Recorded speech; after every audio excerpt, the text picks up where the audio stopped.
Bonjour and welcome, viewers and students, to Let's Speak French, Parlons Français.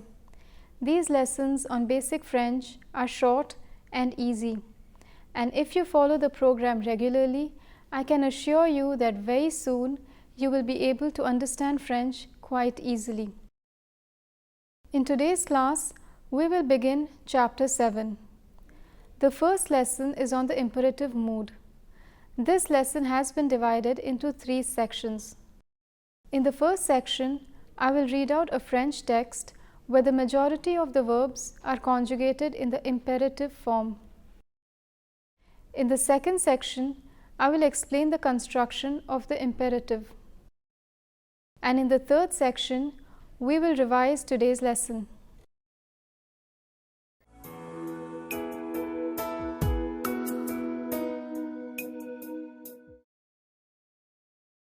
Let's begin the lesson with a French text. The text consists of a conversation within a family that is getting ready for a trip. Un pique-nique. Paul, remonte dans ta chambre et regarde si tu n'as rien laissé derrière. Sylvie, n'oublie pas de prendre ton maillot. Papa, j'ai tout pris. Passe une fois dans la salle de bain, s'il te plaît. Je crois que mon kit de rasage est encore là.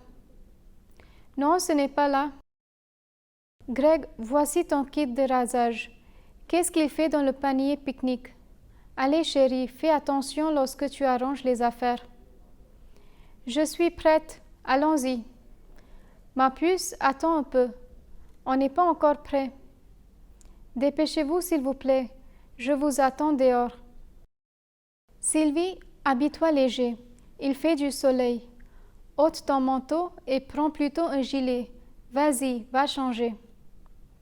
Voilà, tous les sacs sont faits. On y va maintenant. Paul, Sylvie, prenez vos affaires. Chérie, laisse le panier pique-nique là-bas. Je vais l'apporter. So this was a short French text on imperative. In the next section, I will explain to you about this mood.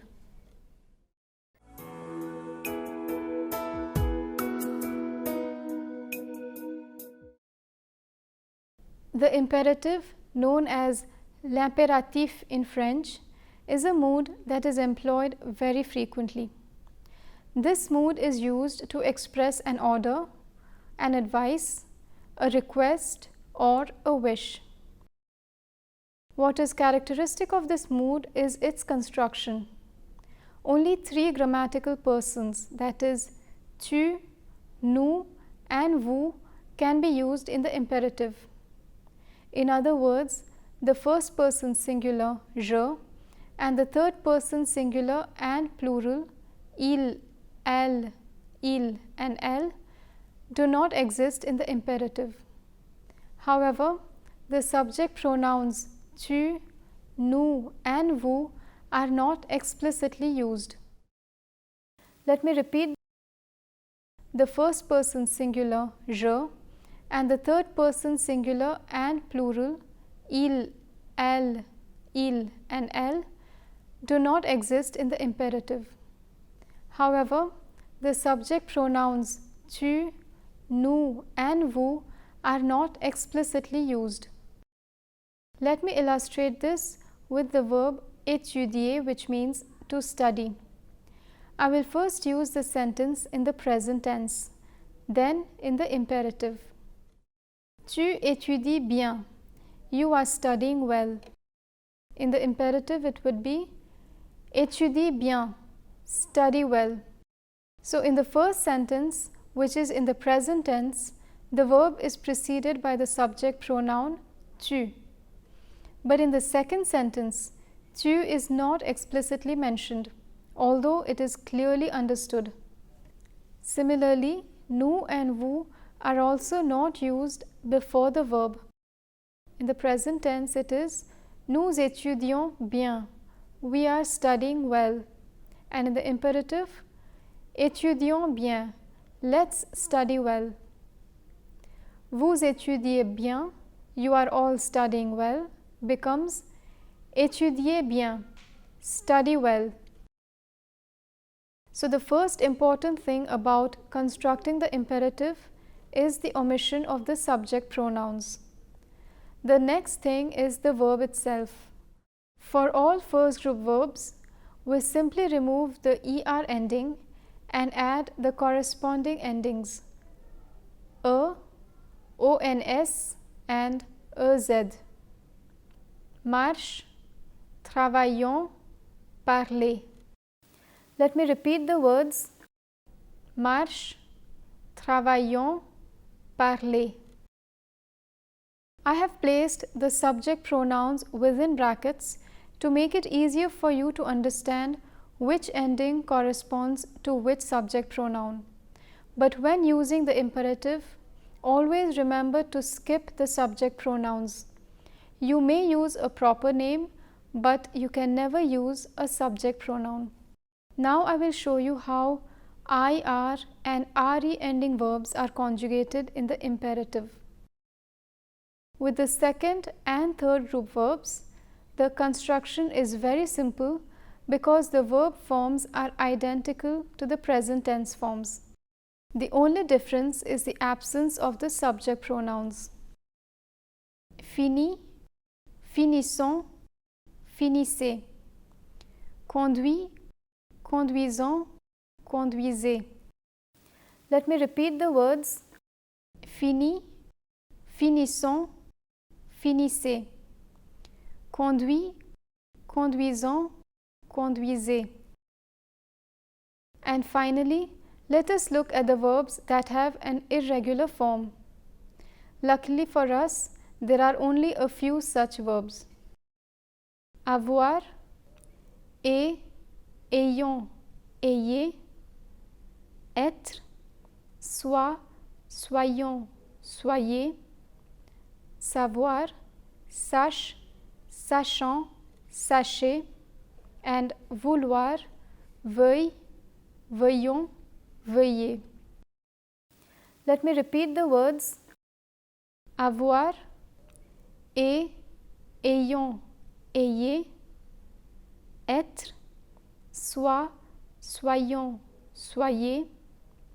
Savoir, sache, sachant, sachez. And vouloir, veuille, veuillons, veuillez.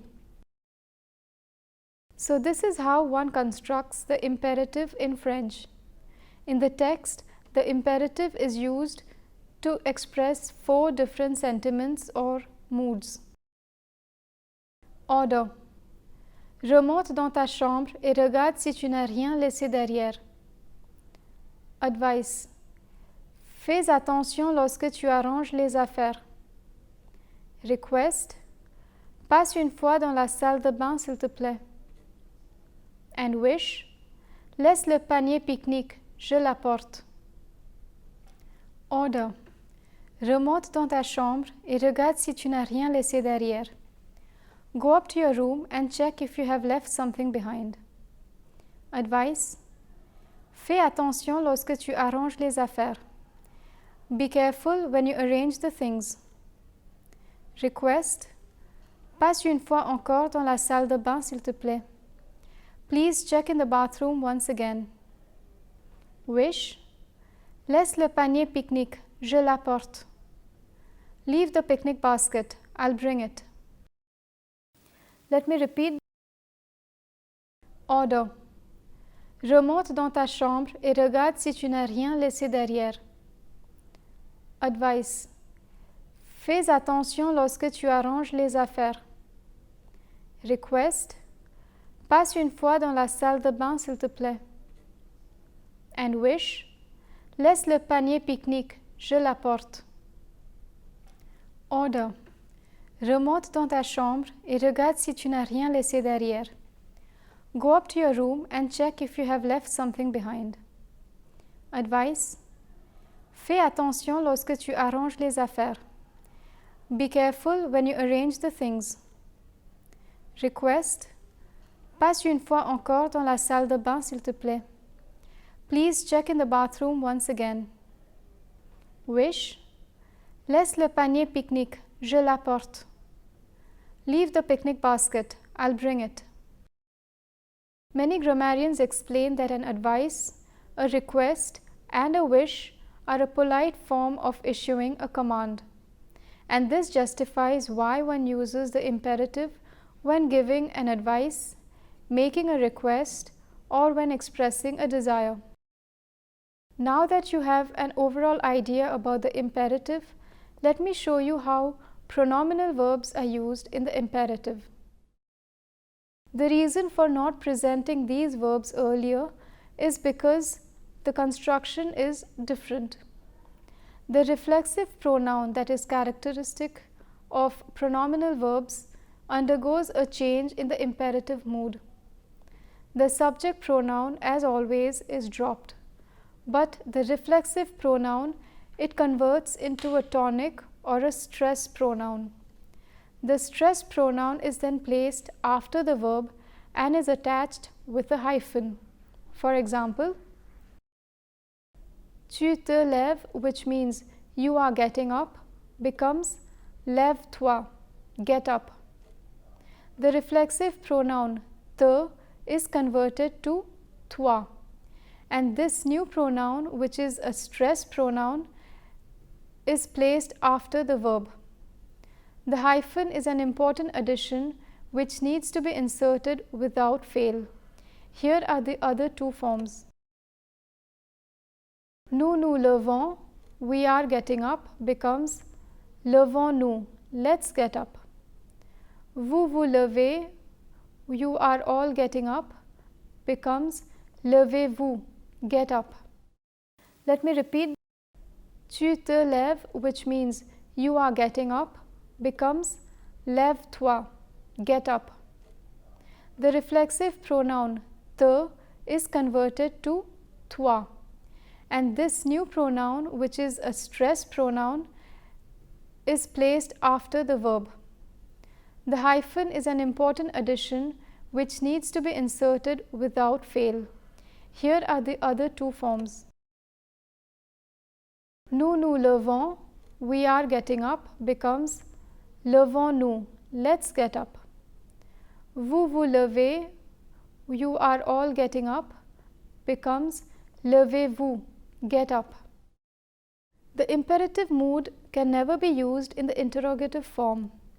Even in English, we cannot express a command through interrogation, but we can express an order through negation. We have seen affirmation commands above where the imperative is used to order someone to do something. Now I will show you negative commands where the imperative is used to order someone not to do something. Tu ne réponds pas becomes ne réponds pas, don't answer. Nous n'obéissons pas les règles, n'obéissons pas les règles, let's not follow the rules. Vous ne parlez pas si fort becomes ne parlez pas si fort, don't speak so loud. Tu ne te dépêches pas becomes ne te dépêche pas, don't hurry. For regular verbs, the verb is placed between the negative word pair. But with pronominal verbs, we find that the reflexive pronoun does not change into a stress pronoun, as it does in the affirmative commands. The reflexive pronoun remains intact, and both the reflexive pronoun and the verb are placed between the negative word pair. Before we move on and revise what we learned today, let me quickly review today's lesson. The imperative mood expresses a command, a request, an advice, or a desire. This mood is used only with the forms tu, nous, and vous. These subject pronouns are, however, never mentioned. In negative commands, the verb is placed between the negative word pair. For pronominal verbs, the reflexive pronoun and the verb are placed between the negative word pair. But in affirmative commands, the reflexive pronoun is replaced by its corresponding stress pronoun, which follows the verb. A hyphen needs to be inserted between the verb and the stress pronoun.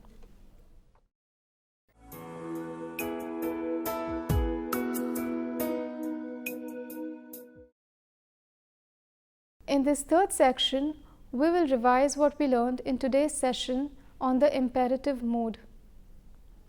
A short exercise has been provided below. Find the appropriate form of the verb. Ranger ta chambre. Ta chambre indicates that the subject is tu. Since ranger is a first group verb, we replace the er ending with e. The correct form of the verb will therefore be range ta chambre. This sentence translates as tidy up your room. Remplir votre formulaire d'inscription. Votre formulaire d'inscription indicates that the subject is vous. Since remplir is a second group verb, the conjugation is the same as the present tense. The correct form of the verb will therefore be remplissez votre formulaire d'inscription. This sentence translates as fill up your application form. Se reposer un peu. Since this sentence does not indicate the subject, we can use any of the three. The verb is a pronominal verb, so the reflexive pronoun changes to a stressed pronoun. If we select the second person singular form, the reflexive pronoun te changes to toi. The answer will therefore be repose-toi un peu. This sentence translates as rest for a while. Être à l'heure. Here too, the sentence does not indicate the subject, so we can use any of the three. The verb is irregular, so if we select the first person plural form, the answer would be soyons à l'heure. This sentence translates as let's be on time. Ne pas faire du bruit. Once again, we can use any one of the three subject pronouns because this sentence does not indicate the subject. The verb is a third group verb and the imperative forms are the same as the present tense. As the sentence is a negative command, we place the verb between the negative word pair. So if we select the second person plural form, the answer will be ne faites pas du bruit. This sentence translates as don't make any noise. With this, we come to the end of our first lesson of chapter 7. This lesson was divided into three sections. In the first section, I read out a French text where the majority of the verbs are in the imperative mood. In the second section, I explained the construction of the imperative. And in the third section, we revised today's lesson. I hope you enjoyed today's session. In the next session, we will learn how to say the time in French. I hope to see you in the next session. Thank you and à bientôt. See you soon.